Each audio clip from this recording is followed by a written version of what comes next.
আসসালামু আলাইকুম ভিউয়ার্স।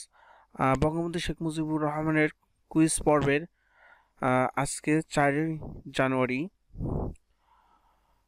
আজকের প্রশ্নটি হলো, তার আগে আমি বিস্তারিতটি পড়িয়ে দেখাই।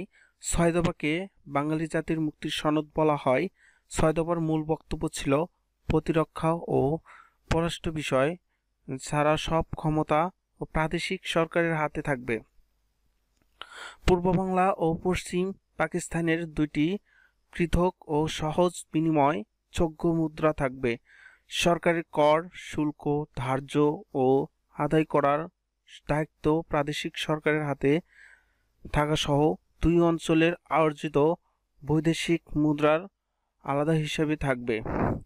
পূর্ব বাংলার প্রতিরক্ষা ঝুঁকি কমানোর জন্য এখানে আধা সামরিক বাহিনী গঠন ও নৌবাহিনীর সদর দপ্তর স্থাপন। 6 দফাকে কিসের সঙ্গে তুলনা করা হয়? প্রশ্নটি হলো, এই বিষয়টা পড়ার পর নিচের প্রশ্নটি দেওয়া আছে, 6 দফাকে কিসের সঙ্গে তুলনা করা হয়। এখানে 4টি অপশন দেওয়া আছে: অ্যাংলো পর্তুগিজ চুক্তি, প্যারিস চুক্তি, ম্যাগনা কার্টা, বিল আর রাইটস।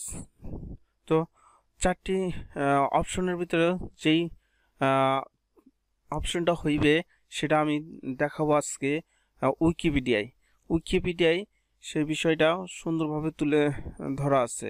সো ভিউয়ার্স, আমরা চলে গেলাম উইকিপিডিয়ায়। নিচে দেখবেন লেখা আছে, আমি যেটুকু মার্ক করে দিচ্ছি এটুকুর মধ্যে লেখা আছে, দেখেন। পরবর্তীকালে এই 6 দফা দাবিকে কেন্দ্র করে বাঙালি জাতির স্বায়ত্তশাসনের আন্দোলন জোরদার হয়। বাংলাদেশের জন্য এই আন্দোলন এতই গুরুত্বপূর্ণ যে একে ম্যাগনা কার্টা বা বাঙালি জাতির মুক্তির সনদও বলা হয়। তাহলে দেখেন এখানে কি বলা হয়েছে, যে এই আন্দোলন এতই গুরুত্বপূর্ণ যে এখানে ম্যাগনা কার্টা বা বাঙালি জাতির মুক্তির সনদ বলা হয়। তাহলে কি হবে এখানে হবে ম্যাগনা কার্টা। তো সোভিয়স, আমরা প্রশ্নটিতে ফিরে যাই।